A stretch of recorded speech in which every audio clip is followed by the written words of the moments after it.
Choice, your creative superpower. We have the power to manifest as we dedicate attention to our thoughts, but often miss opportunity to achieve the greatest good. Your superpower is waiting to be unleashed to unlock a fuller, more rewarding world for all. Join us every Thursday at noon Mountain Time for Choice, your creative superpower with Zoe Muro.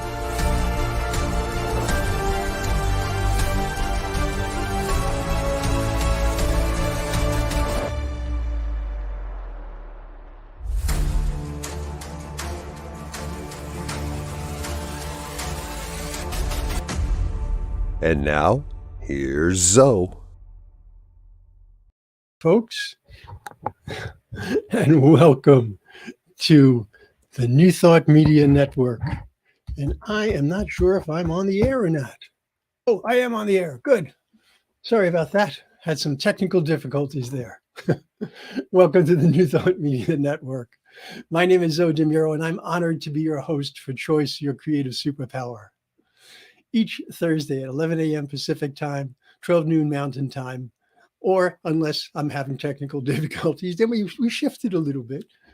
We consider how you can use your superpower to co-create your life experience for the greatest good. If you're coming back, it's good to see you here again. If this is your first time, welcome to the show. And sometimes I get it right the first time. It's amazing. I am a religious science practitioner at the Oakland Center for Spiritual Living in Northern California and a transformational coach. I work with people who are looking to live their lives to the fullest. In today's episode, episode 16, we'll be exploring choice and creativity. Let's see now.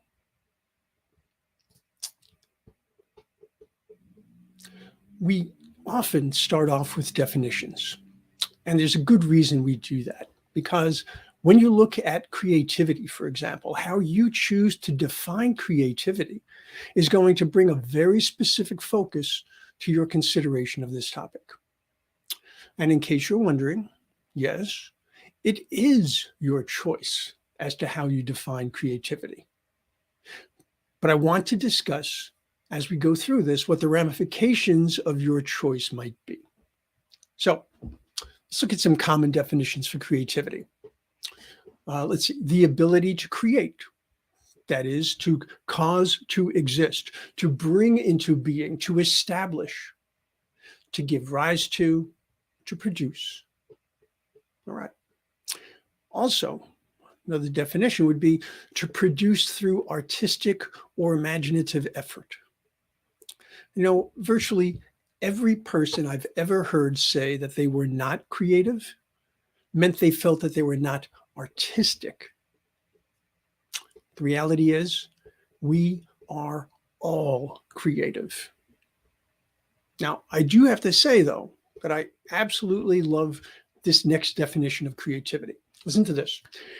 The ability to transcend traditional ideas, rules, patterns, relationships, or the like, and to create meaningful new ideas, forms, methods, and interpretations. Talking about originality, progressiveness, imagination. Now, that one feels kind of like the master class of creativity to a certain extent. Or perhaps it's simply a great description of how we feel that new thought works. But let's start with the idea of causing something to exist, bringing it into being. Okay. Now, unless you happen to be a mad scientist from a 1950s science fiction movie, you probably don't mysteriously cause things to come into existence without your knowledge. Well, I suppose if you're, a witch or a warlock, you might. I don't know. But you most certainly could be creating. Each and every one of us could be creating without even realizing it. I know that sounds kind of contradictory. I said you can't, and then I said you can. So let me unravel that.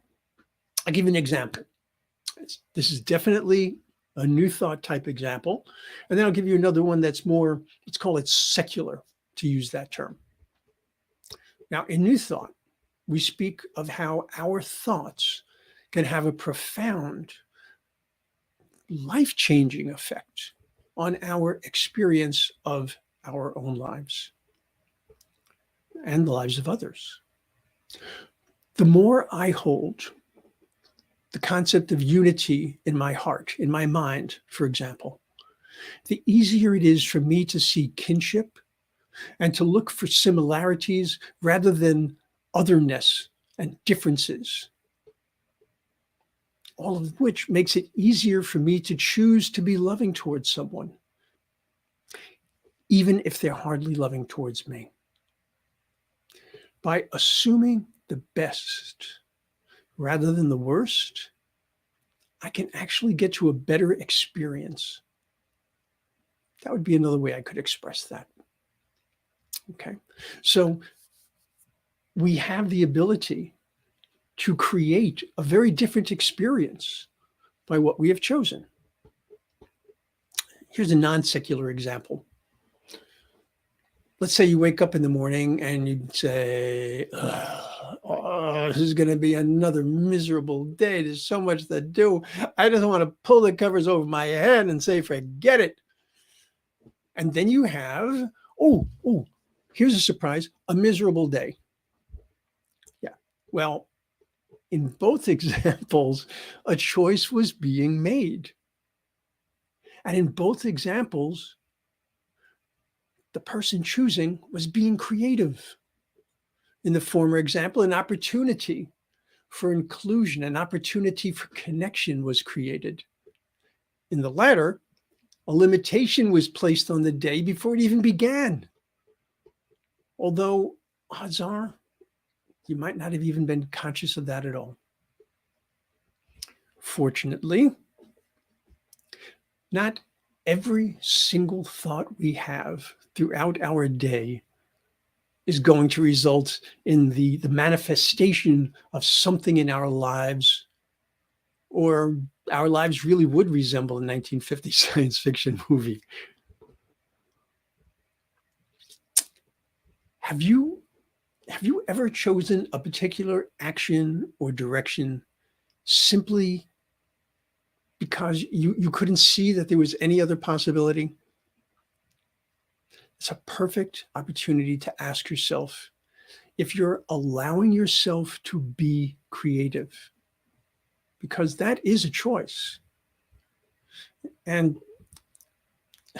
I'm not referring to starting with the phrase, well, if only, as in, if only I had this, if only this were so, if only he or she would. No, I'm thinking of the phrase, what if?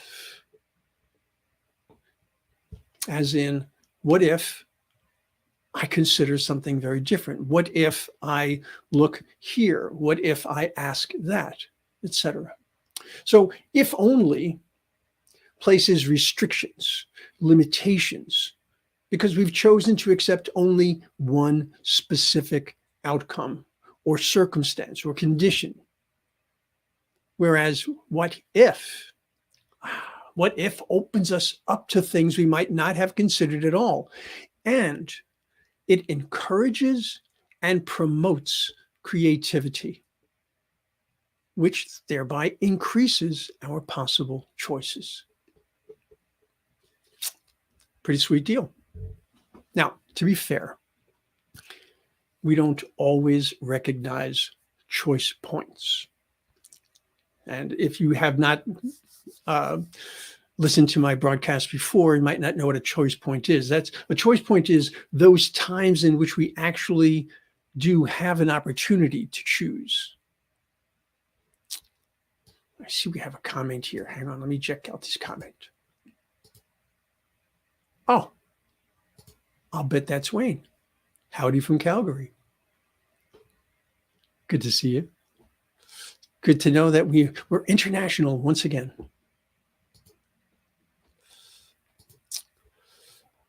Let me see, where was I?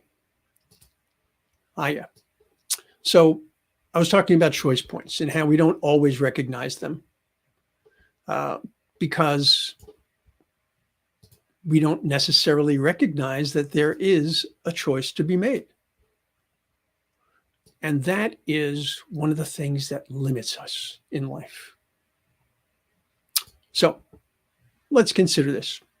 I'll give you an example of how often you choose things and might not even be realizing it.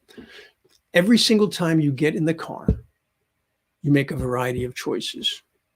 Now, let's assume you're a driver.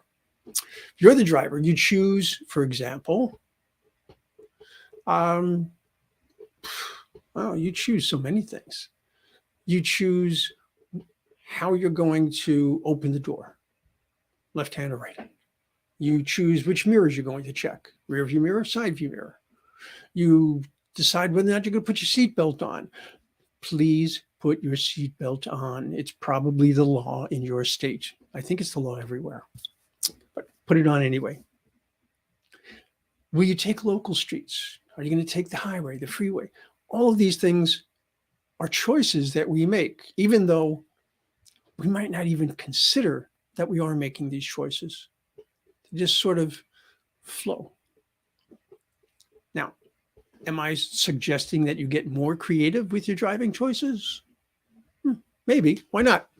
I lived in this one place 10 years ago that I always turned right at the corner to get to different places I needed to get to. And then one day, no particular reason, I turned left. And I discovered a faster and better way to get to half to the places I wanted to go. Another example, I love to cook. Having cooked professionally for a number of years, I knew my strengths and I knew my recipes and I knew my methods. But, by being open to new choices in spices and techniques and equipment, I became far more creative and my repertoire grew significantly. And those new choices created even more choices. So I was able to then explore a variety of cuisines and cultures. So today, I'll invite you to choose to think of yourself as creative. Let's see what opens up for you if you do that.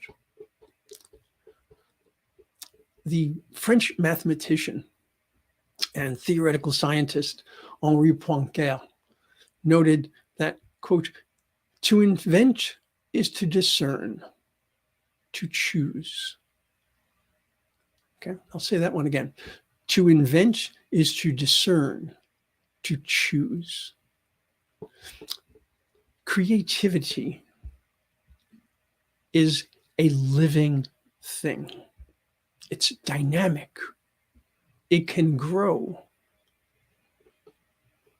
but it can also stagnate or degrade. You can choose to be supportive of your creativity. For example, while creativity is absolutely not limited to artistic endeavors, because I definitely don't want people to think that that's true, right? But let's say you do want to express your creativity through art. Well, choose to spend time in that particular medium. Whether it's painting or drawing or poetry or prose, jewelry making, construction, robotics, the list is endless. Go somewhere. Go to a museum, for example, or go to a jewelry store, or go to a jewelry show, or go to a construction site, or go online and look at all of the incredible things that are being done with robotics. Whatever it might be, go somewhere, speak to someone, get those creative juices flowing. Because creativity not only is a living thing, it is an energetic flow. You, as a creator, are not only capable of being in that flow, you can choose to recognize that you are that flow. Recognize that creative energy, as it becomes interpreted by your psyche, by your mind, by your spirit, it becomes something unique, something that only you can bring to the world. This is why people who understand that they are creative speak of their vision, they speak of their voice. They recognize that they are bringing uniqueness to what they do. Think of your life. Who deserves to decide how you bring your uniqueness to the world? Who can do that better than you? Who can be you better than you? And let's face it, folks, if you're not going to be you, who are you going to be? Everybody else is already taken. Be you. Be the best you. Be fully you. Another choice that we can make that has a very significant effect on our creativity is to choose to be self-compassionate. Our attitudes about ourselves can have either a dampening effect or an invigorating effect on our creativity. We get to choose that. Every discovery that has ever been brought forward came after a long series of so-called failures, or it came about as perhaps even a serendipitous turn of events. For example, did you know that what we now know as Vaseline, which we use for burns and a moisturizer and a host of other uses, that was one of those serendipitous discoveries. In 1859, Robert Augustus Chesebro discovered that workers on oil rigs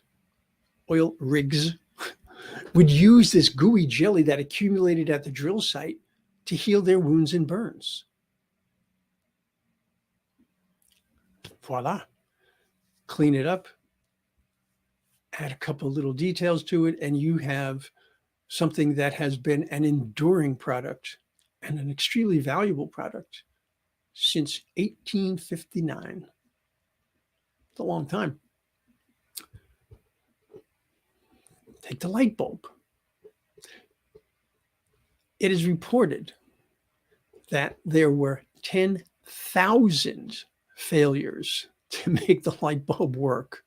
10,000 failures, otherwise known as 10,000 attempts, before Edison was able to achieve success. How many of us are willing to try 10,001 times?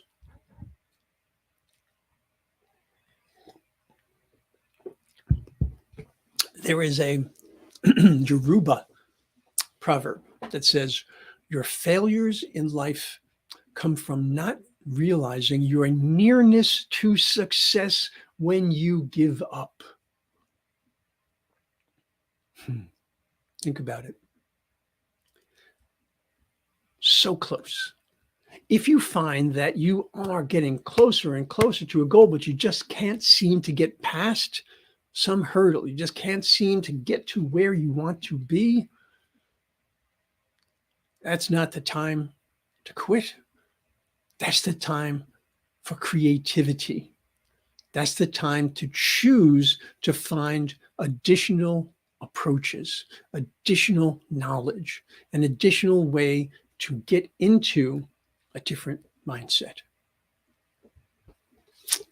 Having compassion for yourself, recognizing that there are successes and there are, well, I prefer not to say failures. I'm going to say opportunities for growth.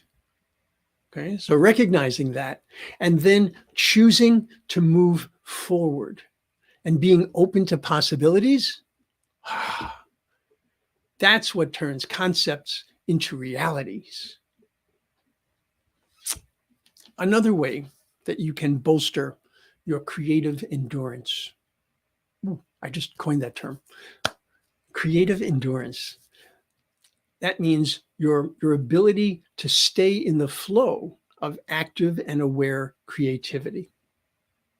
So another way to bolster that is to choose to look at where you are relative to where you started. Okay.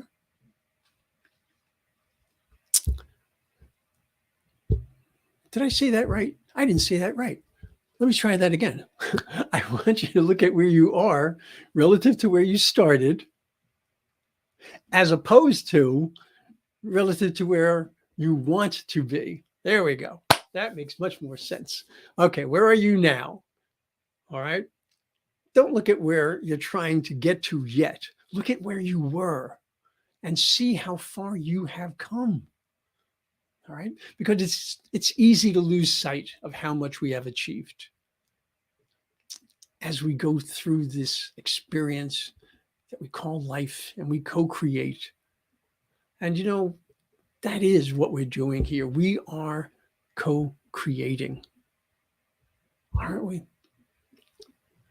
Whether it's a work of art, it's a process to perform a task or to build a product, whether we're finding our way through grief or suffering, or bringing our unique voice to the greater consciousness,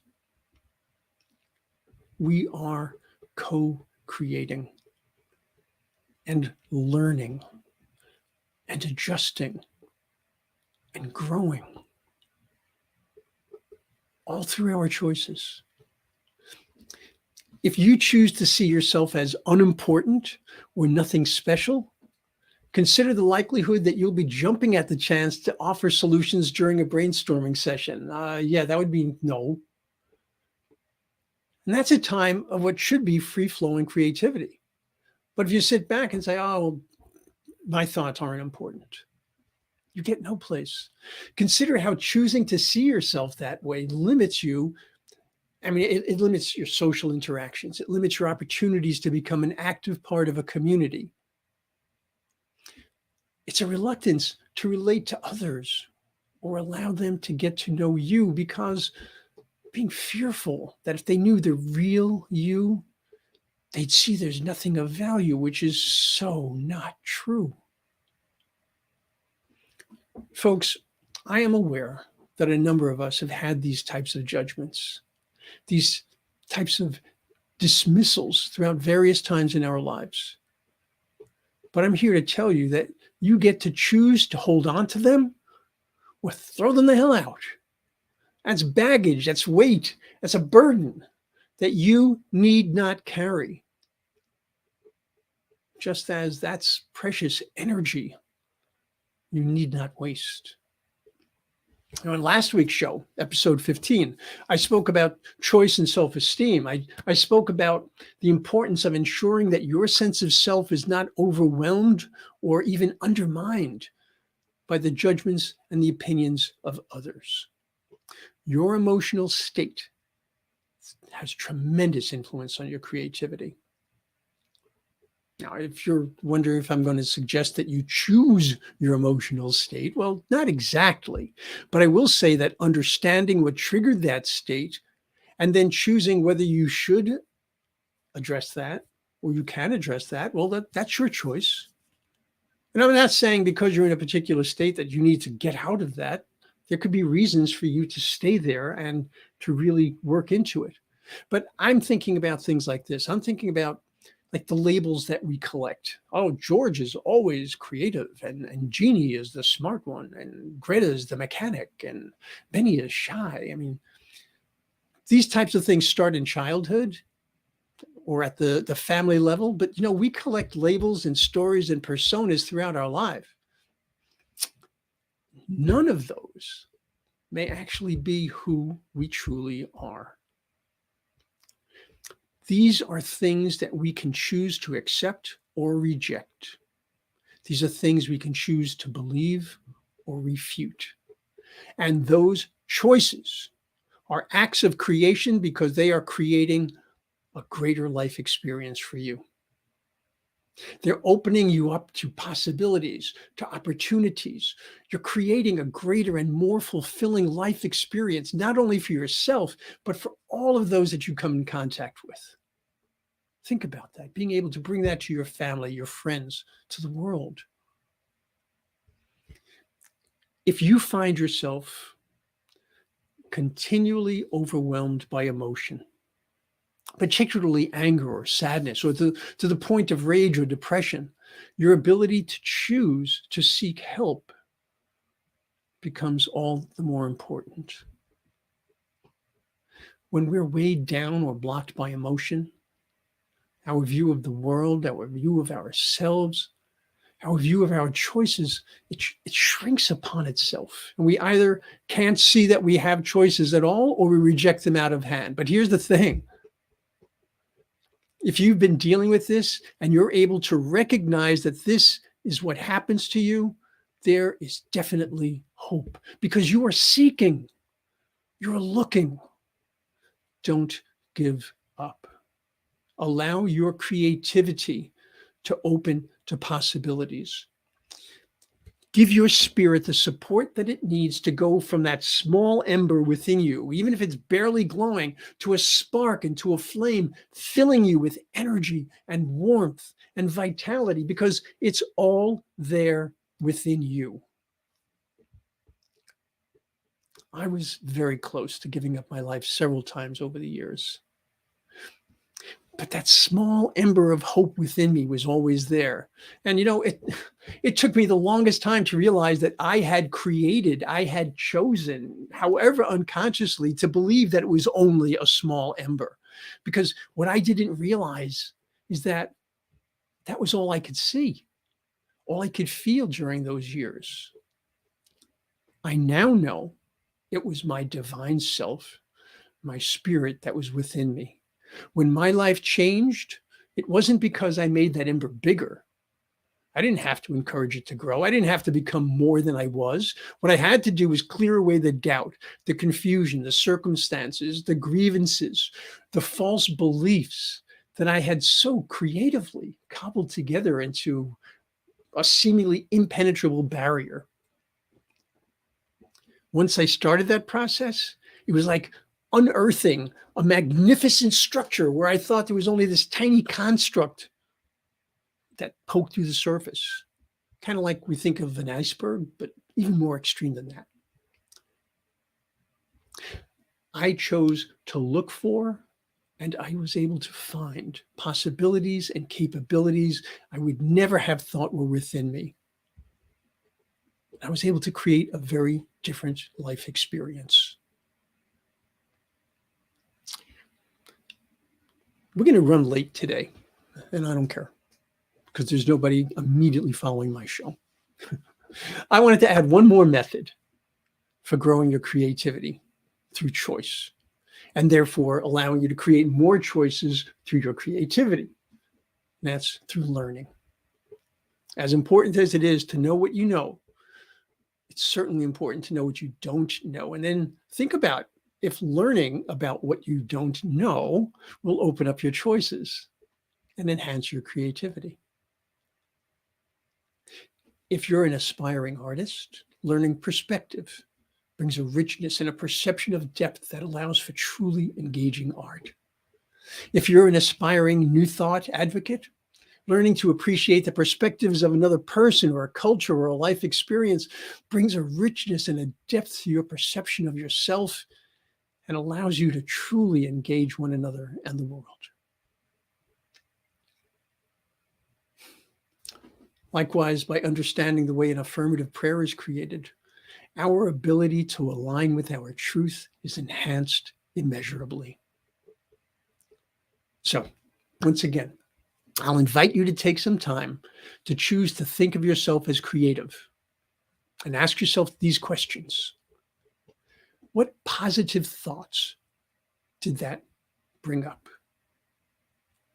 What possibilities appeared? What negative thoughts came up? What limiting factors did you imagine?